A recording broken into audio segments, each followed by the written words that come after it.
우리 지난주에 함께 살펴본 것은 소아시아에 보낸 7편지, 우리 한 편지씩 살펴보았습니다. 소아시아 7교회 다 기억하고 계신가요? 에서버두, 사빌라, 에서번돈, 사빌라 이렇게 해가지고 7개 교회에 보낸 편지를 보았는데, 여러분이 7개의 상황도 다르고 또 칭찬받는 것과 책망 받는 것도 또 다 다르긴 한데, 이 7개의 편지에는 공통된 메시지가 있습니다. 그 메시지는 뭔가 하면 세상을 이기라 하는 거예요. 자, 대표적으로 예를 들어서 요한계시록 2장 7절 말씀 보시면 이런 말씀이 있습니다. 이기는 그에게는 내가 하나님 낙원에 있는 생명나무의 열매를 주어 먹게 하리라. 이기는 그에게는 이러한 상급 주리라. 그러니까 너희는 승리하거라. 이 세상에서 이 세상을 이기라 하는 공통된 메시지를 담고 있는 거예요. 자, 그런데 이 소아시아의 7교회에 보낸 편지, 이 7이라고 하는 숫자는 완전한 숫자이잖아요. 모든 것을 뜻하는 숫자입니다. 자, 그러니까 요한계시록을 소아시아의 7교회에 보냈다는 말의 의미는 모든 교회에 보낸 편지라고 이해하셔도 틀림이 없는 거예요. 자, 그렇다면 이 메시지는 성일교회를 향한 우리 주님의 메시지라고도 말할 수 있겠죠. 주님께서는 오늘도 저와 여러분에게 말씀하십니다. 너희는 세상을 이기어라 하고 말해요. 주님께서 오늘도 저와 여러분에게 성공해라, 좋은 대학 가서 돈 많이 벌어, 빌딩 세워 올려라, 이런 말씀 주시지 않습니다. 주님께서 오늘도 우리에게 하시는 말씀이 있다면 그것은 승리하라. 하나님은 우리에게, 예수님께서는 우리에게 성공을 요청하는 것이 아니고 이 세상적인 성공을 우리에게 요구하는 것이 아니라 우리로 하여금 믿음으로 승리하라고 말씀하시는 거예요. 자, 좋습니다. 우리 승리해야겠죠. 그렇다면 우리가 어떻게 승리할 수 있을까? 여러분, 이 편지를 쓴 사도 요한은 기름가마에 던져졌죠. 우리 다니엘의 세 친구 사드락과 메삭과 아벳느고가 평상시보다 7배나 더 뜨거운 풀무불 속에 집어 던져졌다가 기적적으로 살아났던 것처럼 사도 요한도 펄펄 끓는 기름가마에 던져졌는데 기적적으로 살아나게 돼요. 그리고 나서 이 반모섬에 유배되어 가지고 이제 언제 그 섬에서 나가게 될지 모르는 상황에 하나님으로부터 계시를 받아 요한계시록을 기록하게 된 것이죠. 여러분, 이런 상황입니다. 이런 상황에 어쩌면 우리도 그런 상황 가운데 있지 않겠어요? 앞이 보이지 않는 반모섬처럼 갇혀있는 듯한 답답한 상황, 이 상황으로부터 어떻게 우리가 벗어날 수 있을지 알지 못하는 그런 상황 가운데 주님께서 우리에게 명하시는 겁니다. 승리하라. 여러분이 처해 있는 상황이 어떤 상황입니까? 사도 요한과 비슷한 상황 아니에요? 똑같지는 않더라도 주님께서 여러분에게 세상을 이기고 승리하라고 말씀하시는데, 우리의 질문은 그렇다면 어떻게 우리가 승리할 수 있겠습니까? 하는 질문일 것이에요. 저는 이것에 있어서 정말 중요한 단서가 되는 것 중에 하나는, 여러분, 우리 정체성이 무엇인지를 명확하게 기억하는 것이 중요하다고 생각합니다. 크리스천은 누구인가? 저와 여러분 예수 믿는 사람들은 어떤 사람인가? 여러분 고린도후서 5장 17절에 누구든지 그리스도 예수 안에 있으면 새로운 피조물이라, 이전 것은 지나갔으니 보라 새 것이 되었도다, 이런 말씀이 있잖아요. 우리는 새로 지으심을 받은 피조물이에요. DNA가 새로워졌습니다. 자, 그러면 여러분이 가지시게 되는 이 새로운 DNA는 무엇이냐? 여러분, 그 DNA에 따라서 점점, 여러분 아이들 키워보시면 아시겠습니다만, 처음 태어났을 때는 이게 예쁘다고 하고 사람들이 하니까 예쁘다고 하지, 예쁘긴 뭘 예뻐요, 그죠? 엄마 아빠 닮았다고 그냥 하는 소리지, 엄마 닮았습니까? 진짜 닮는 거는 언제 닮아요? 아이들이 점점 커가면서 엄마 아빠의 골격을 점점 닮아가면서는 나중에 더 나이가 들어가면서 더 닮아가는 것이겠죠. 그건 우리에게도 마찬가지입니다. 우리 하나님께서 DNA를 주셔서 새로운 피조물로 새로운 DNA를 주셨는데 지금 당장은 잘 몰라요. 그런데 신앙의 연수가 더해가고 우리가 한 해 두 해 주님을 알아가고 주님을 더 깊이 사랑하게 되면서 우리 안에 하나님께서 주신 아버지의 DNA가 우리를 통해 표현되고 드러나게 되는 것인데, 여러분, 우리에게 어떤 DNA를 주셨는가, 이걸 아는 게 중요한 거예요. 우리의 정체성을 정확하게 이해하는 것이 중요합니다. 그것이 오늘 현재 여러분의 모습과는 좀 크게 달라 보일지 몰라도 결국엔 여러분 그런 모습을 갖추게 될 것이기 때문에 우리가 누구인가 아는 것이 중요합니다. 여러분의 영적 DNA가 요한일서 5장 4절에 소개가 되어 있어요. 자, 우리 같이 한번 이 말씀 읽겠습니다. 시작. 무릇 하나님께로부터 난 자마다 세상을 이기느니라. 세상을 이기는 승리는 이것이니 우리의 믿음이니라. 예수께서 하나님의 아들이심을 믿는 자가 아니면 세상을 이기는 자가 누구냐 하셨어요. 하나님께서 우리에게 주신 새로운 DNA는 승리의 유전자입니다. 지금은 그렇게 보이지 않아도 그러나 우리는 결국 그렇게 변화되어 갈 것이에요. 존재에도 방향이 있다면, 여러분의 존재에도 방향이 있다면 우리는 결국 그 존재의 목적지에 도달하게 될 것인데 그것은 바로 승리예요. 그러니 그렇게 알고 계셔야 합니다. 그렇게 될 것이니까 그렇게 알고 붙들고 믿어야 될 것이에요. 여러분, 우리는 반드시 승리하게 될 것입니다. 우리의 믿음은 이 세상이 감당치 못할 것입니다. 우리는 믿음으로 이 세상을 승리하게 될 사람들인 줄 믿습니다. 믿음이에요, 믿음. 자, 그런데 이기라고 명령하신 이후에 바로 이어서 요한계시록 4장이 연결이 되는 거예요. 1, 2, 3장을 통해서 편지를 보내주시고 승리하라 승리하라 승리하라 7번 외치신 다음에 4장이 연결이 됩니다. 하나님 어떻게 승리합니까? 4장이 연결이 돼요. 문맥 속에서 그 질문에 대한 답변을 제공해주고 있는 것이 아닌가 생각을 해요. 요한계시록 4장 1절, 자, 승리의 비결을 묻는 질문에 대해서 문맥이 이렇게 답변합니다. 요한계시록 4장 1절 말씀도 같이 읽습니다. 시작. 이 일 후에 내가 보니 하늘에 열린 문이 있는데 내가 들은 바 처음에 내게 말하던 나팔 소리 같은 그 음성이 이르되 이리로 올라오라. 이후에 마땅히 일어날 일들을 내가 너에게 보이리라 하시더라. 아멘. 하늘에 열린 문을, 하늘의 문을 확 열어주시는 거예요. 그리고 이리로 올라오라.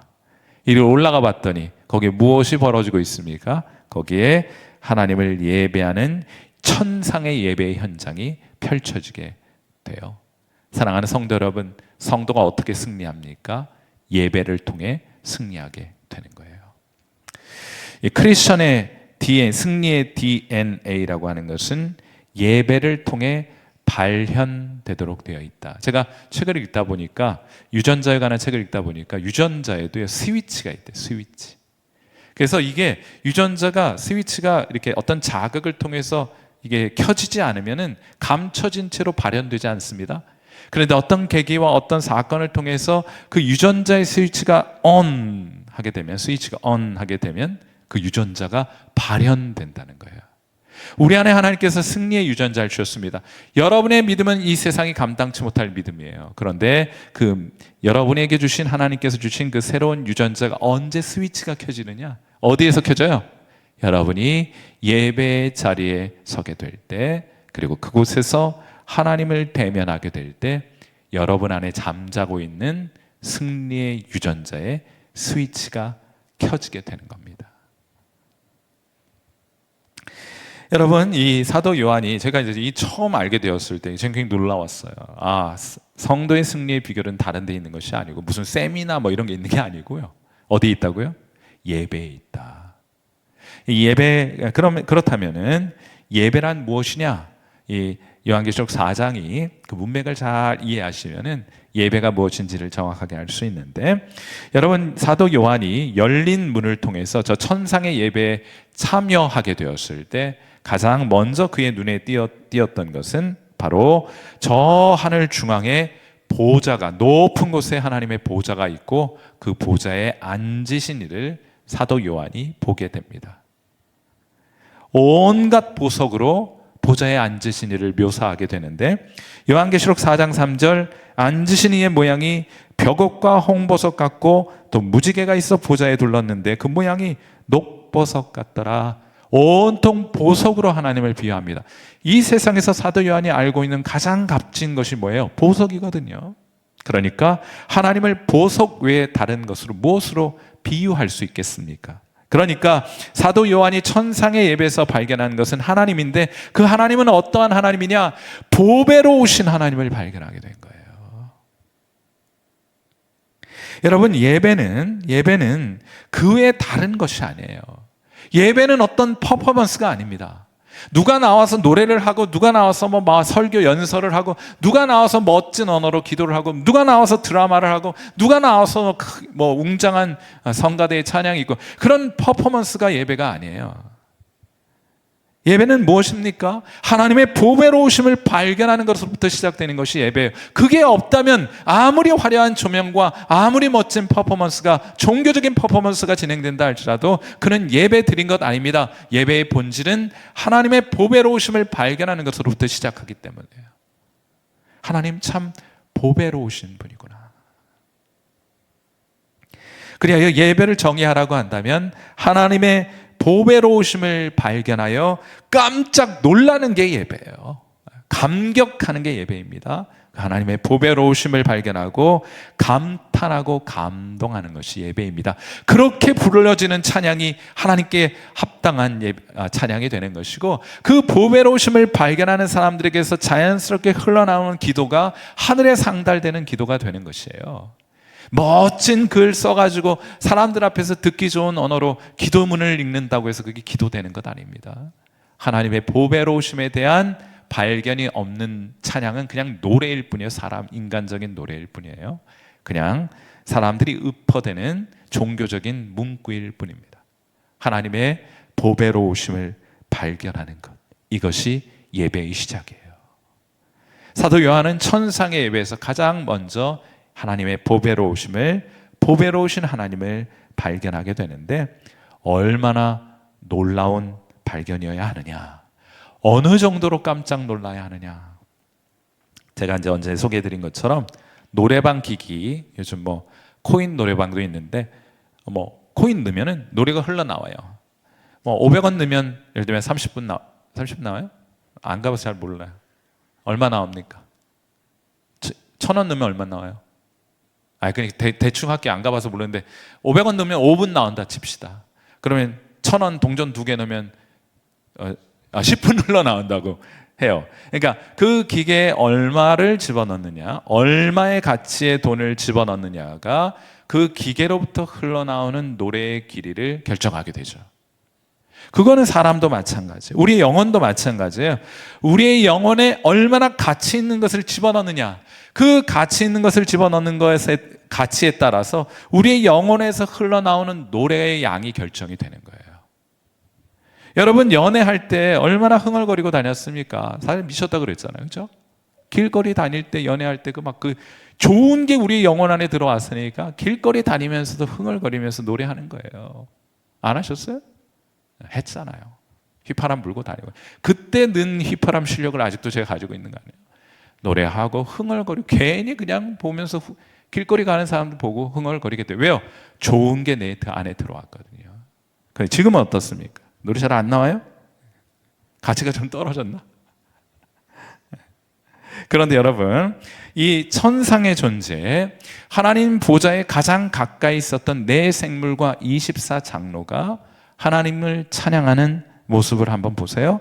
요한계시록 4장 8절, 찬양은 이렇게 하는 겁니다. 같이 한번 4장 8절 말씀 읽습니다. 시작.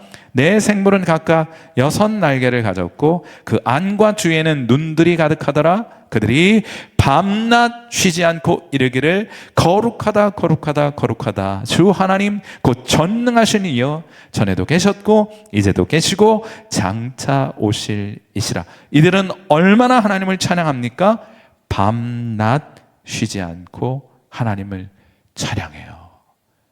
도대체 하나님의 보배로움을, 하나님을 얼마로 인식했기에, 그들의 영혼 안에 어떠한 보배를 집어넣었기에, 어떤 가치에 하나님을 집어넣기에 그들은 밤새도록 하나님을 종일토록 세세토록 찬양한다는 말입니까?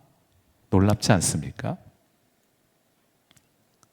여러분, 그건 우리에게도 마찬가지이어야 하지 않겠어요?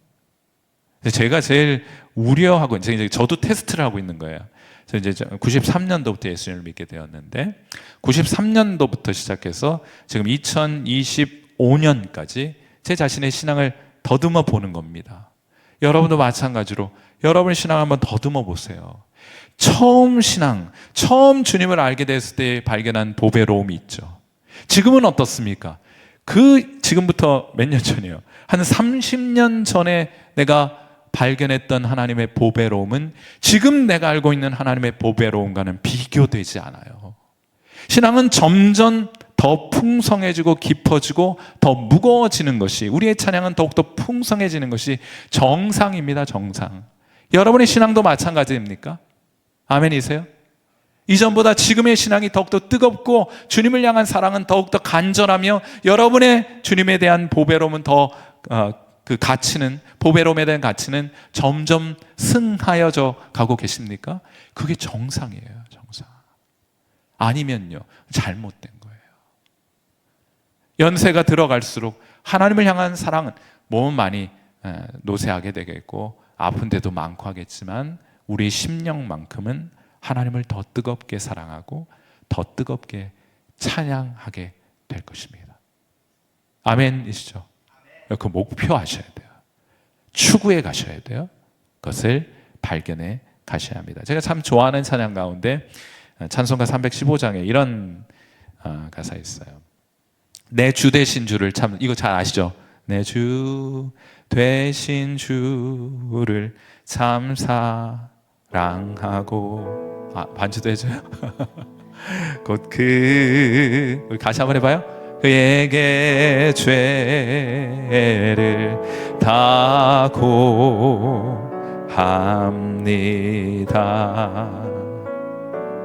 그는 은혜를 주신 내 예수시니. 중요한 건 이거예요. 후렴부. 이전보다 더욱 사랑합니다.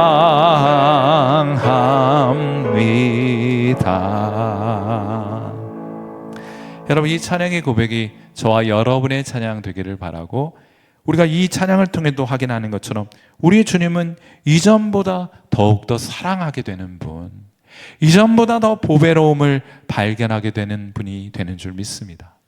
여러분에게 이런 이 천상의 존재들이 발견한 그 하나님의 보배로움에 대한 발견이 저와 여러분의 발견될 수 있기를 간절히 바라봅니다. 제가 제일 안 좋아하는 류의 고백이 있어요. 나 왕년에 여전도 회장도 해봤고 성가대도 해봤고 주일학교도 해봤고 청년의 회장도 해봤는데 뭐 그래서 어쩌라고요? 그럼 어쩌라고요?